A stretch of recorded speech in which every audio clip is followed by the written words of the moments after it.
This is a big video to film, and the reason that I'm filming this is because I've just turned 25 years old about a month ago, which means I have completed my first quarter of my life. I plan to live as long as this body, this meat suit will allow me.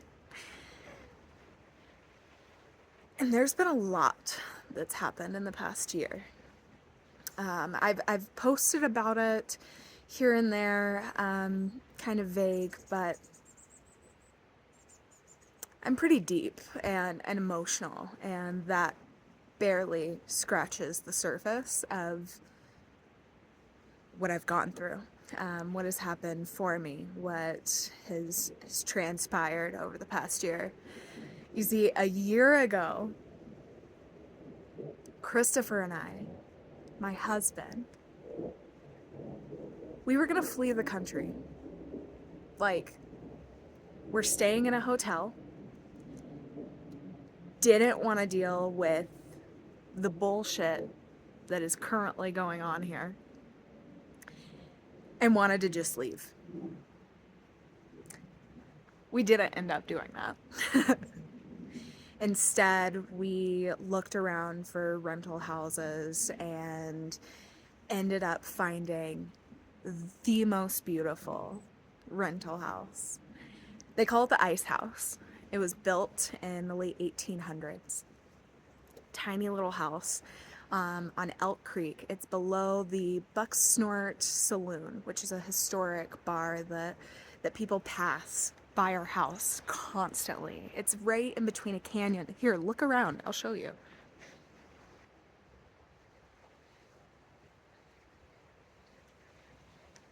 There's moss everywhere, guys.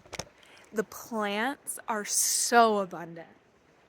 A year ago, I was sitting in this space at the beginning of last year of feeling lost, of feeling like I know what I'm working towards. I know that I'm getting there. I know that I'm taking a step every single day, but why does it feel like I am not moving in the same sense? Because I'm a Leo, and because I'm impatient, and because I want things to happen right now. There's this LP song. LP is mwah, I love her. Them. They wrote a song called You Want It All. And that's me. I want it all. And I know that I am unique enough to do it in my own way and for it to be helpful and healing for others as well. And so we found this house.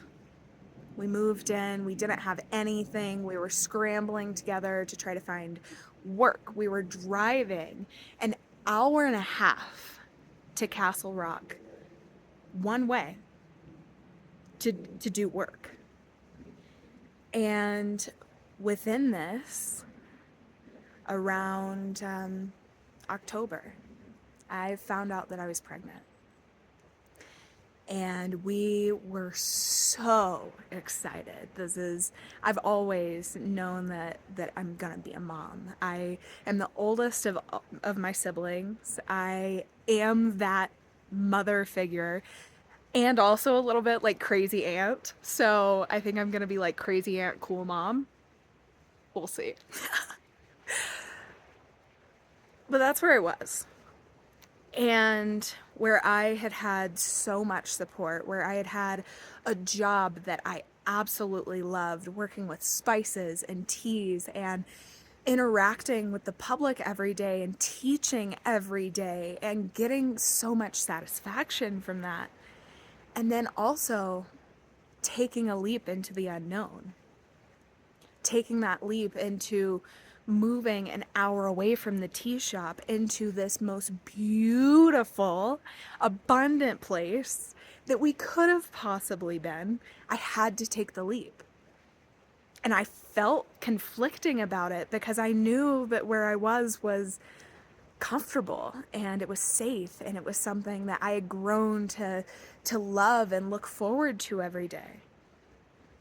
And in the same sense, I push boundaries with myself. I push my own boundaries. I try to seek discomfort, probably because of childhood shit and because I, for the longest time, have not known how to settle in and not be looking for the chaos that's about to ensue, because my entire life there's always been something coming my way that's, and it's not just little things. I mean, these are like torrential downpours that come my way. And this is kind of what happened. And so within losing my community that I had built, within moving away, within my mom turning against me and turning my siblings against me for a time, with becoming pregnant and having our first appointment be at the hospital that my mom was not only diagnosed with stage 4 kidney cancer, type 2, which is extremely rare. She was a guinea pig.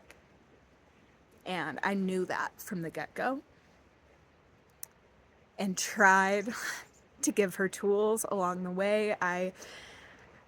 I studied herbalism for myself, but I also wanted to learn that much more so that I could help her.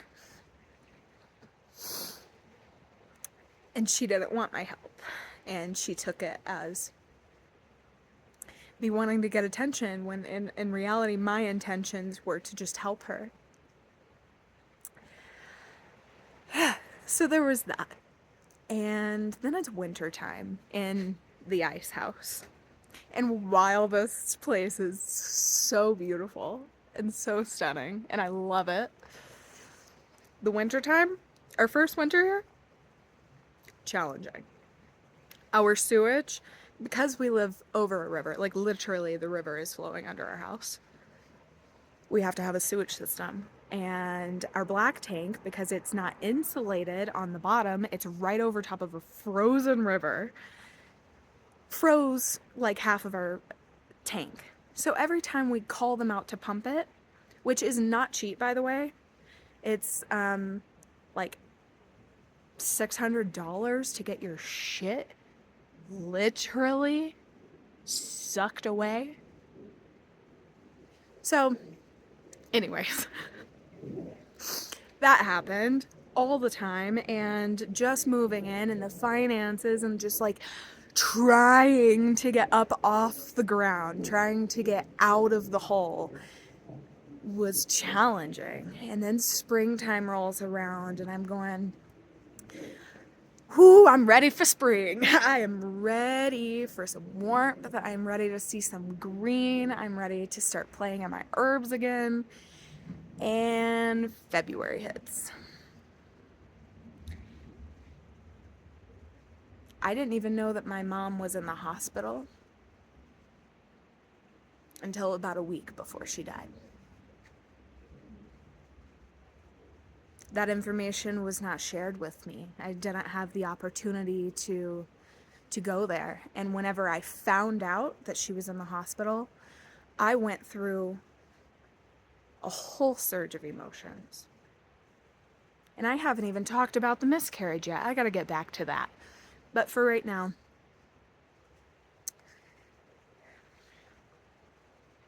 I was trying to go and see her. I asked if I could come see her. I made a video, sent it to the people who were going to see her so that she could hear my words. She didn't want to. She didn't want me there. She didn't want me to have the satisfaction of feeling any sort of emotions. And that's because I was raised with a narcissist that was married to a narcissist. And did my dad, not do all the right things? Yeah, whatever. But you know what? He didn't instill this in me. That's not really necessary. There are wounds from everywhere. There's enough to go around for everybody. What I'm saying, though, is through the springtime and over those months, I was angry. And I hermited myself, and this is after having a miscarriage, after feeling abandoned by your family, after abandoning yourself and isolating yourself into what you know is beautiful for you, but also the detachment of what once was. I was working at a tea shop. I was attending Moon Circle. I was living in community. And yet I was also burnt the F out. I was pouring into everyone else's cups except for my own. And whenever I started to pour into my own cup, it started to drive a wedge there.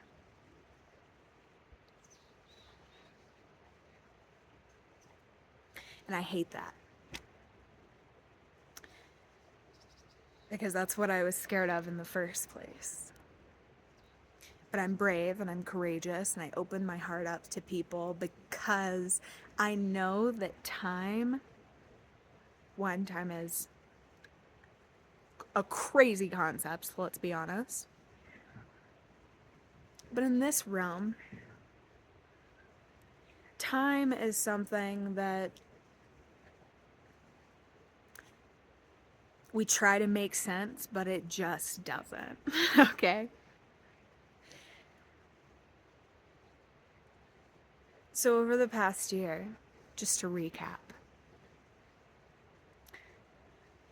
we almost fled the country. We moved into our dream fairy house. We had to pay a lot to get our shit shoveled out of here, and our water would freeze up in the wintertime. So, not having water, shitting in camp potties. You know your husband loves you whenever they are willing to carry out your bag of shit. Okay? That is intimate right there, is your partner carrying out your bag of shit. Thank you so much for doing that for me.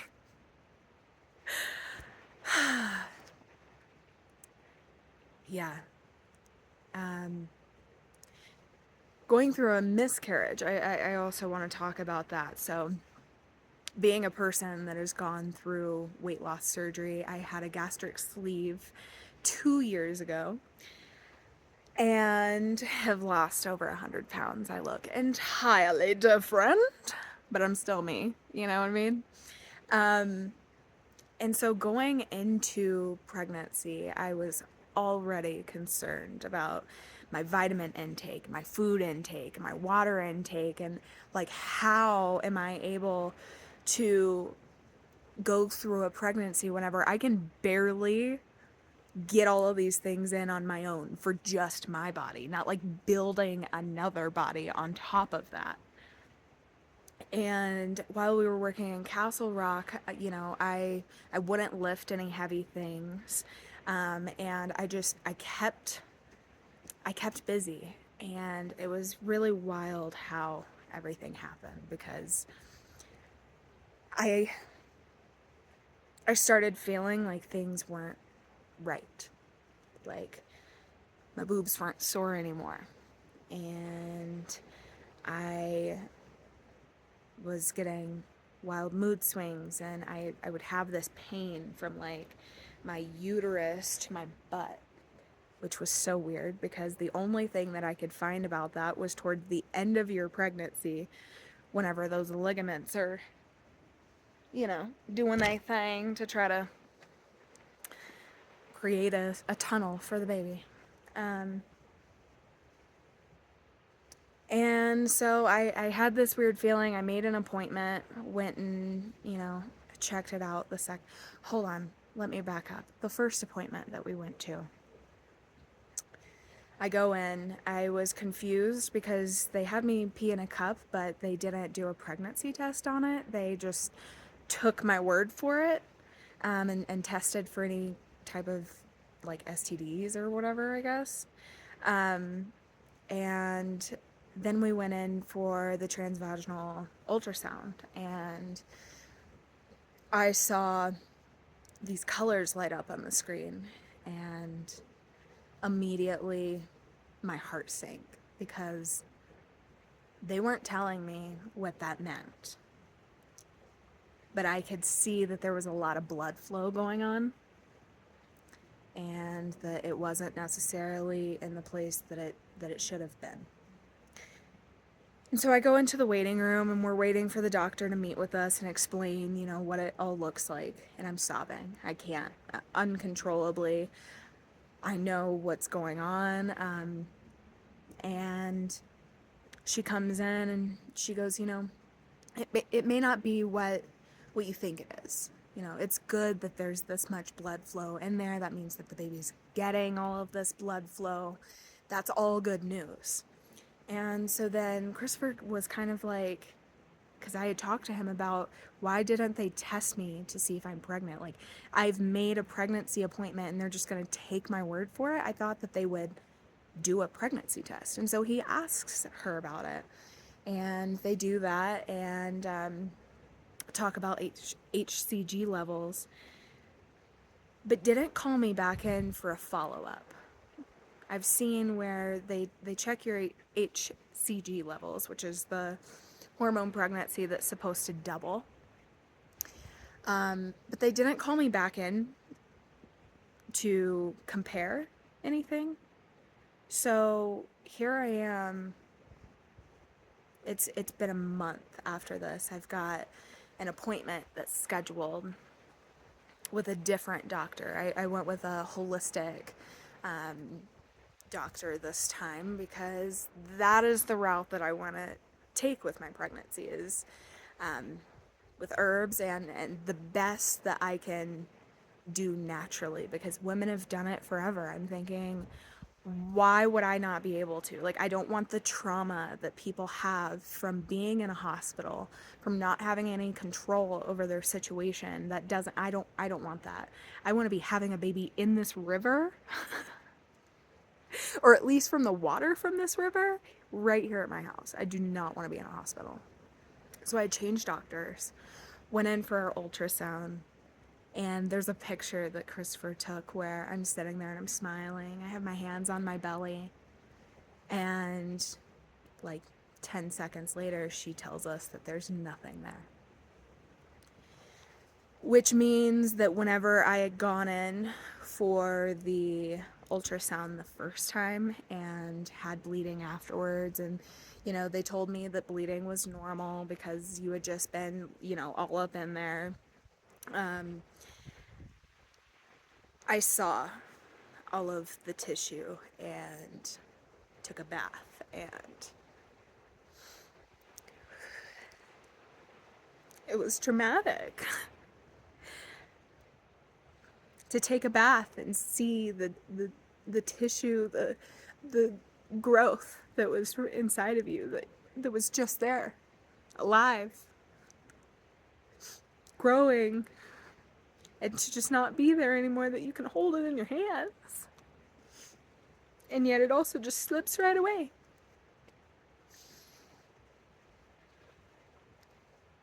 And it's challenging to go through a miscarriage after everything else that had been going on. And then as I'm trying to heal from said miscarriage, I lose my mom.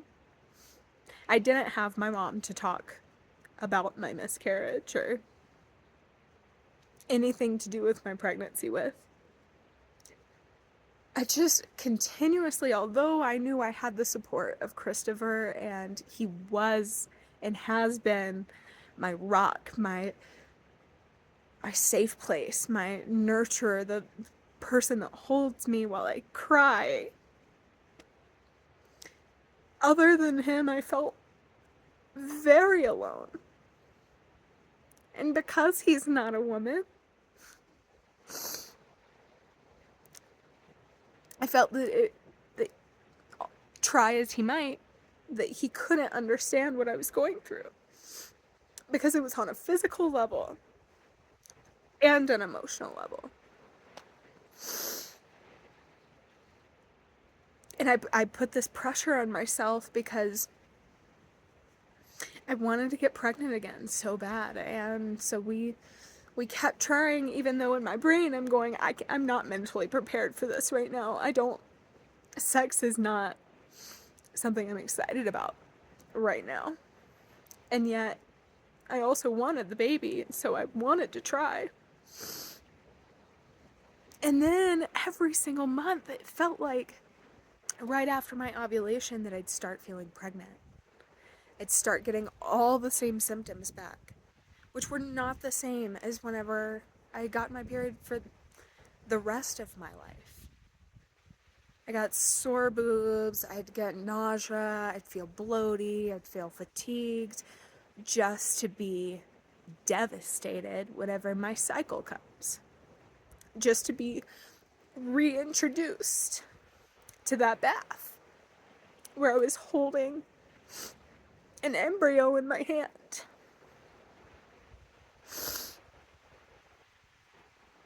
And it was a lot.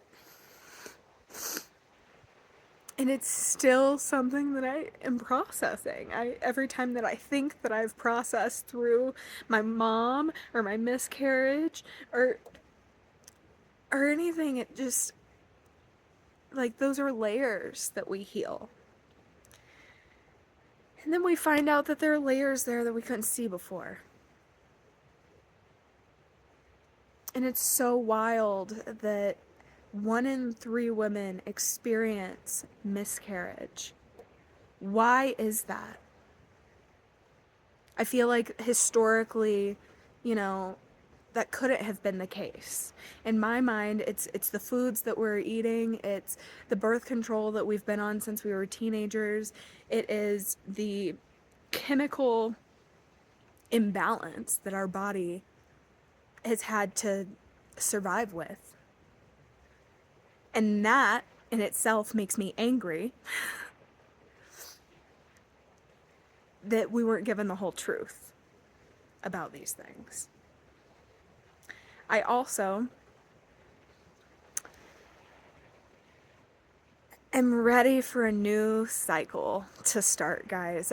They say that it comes in threes. I had miscarriage, I had mom, and then I had my grandpa, which I felt a lot of peace from whenever he died. It was the only death that I felt was peaceful, and it was because I got to say goodbye to him at my mom's funeral. He was ready then.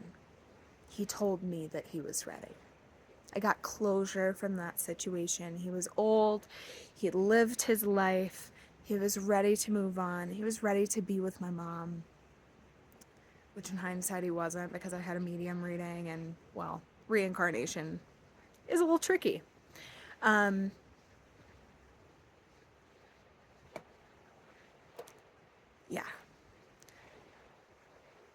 In a year, a lot has happened, and those aren't even all of the details. If I told you about all the details, we would literally be here for hours. But I wanted to do an update because I think that these are important. I think that, after I've processed through a lot of things, that it's helpful for me to make a video. Sometimes I make videos in order to process my emotions. But it is helpful. It's helpful when we see other people sharing their stories, not to make any judgment out of it, but just to see them as a human being on a level that we should all be standing on. We're all on the same level. As far as humanity goes, like we all experience things in life. We all feel these emotions. It's all about what you do with it, right? And that was a lot of shame and guilt that I would feel as well, because I'd go between balancing, like, oh my God, I'm having a really great day today. And then that thought would come in where I'd be like, maybe you shouldn't be having a great day. Maybe you should be grieving. Maybe you're repressing and distracting yourself from what you really should be feeling. And so then I'd go into feeling it, but then I feel like I would just spiral. And that didn't feel good either.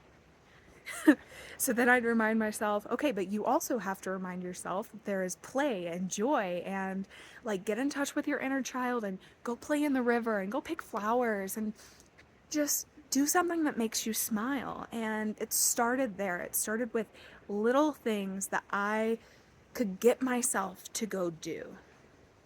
I've always had this fear of failure because I was a kid that had to be perfect. I had to take the high road. I had to make the good grades, not good grades, the best grades. In school, I just always was that person, and am still that person, and it can be frustrating to be the person that has to, or that gets to take the higher road on things, and I don't always get it right. I have to remind myself that my emotions are not always my reality, because sometimes my emotions feel like my reality, but then I have to scope out and realize that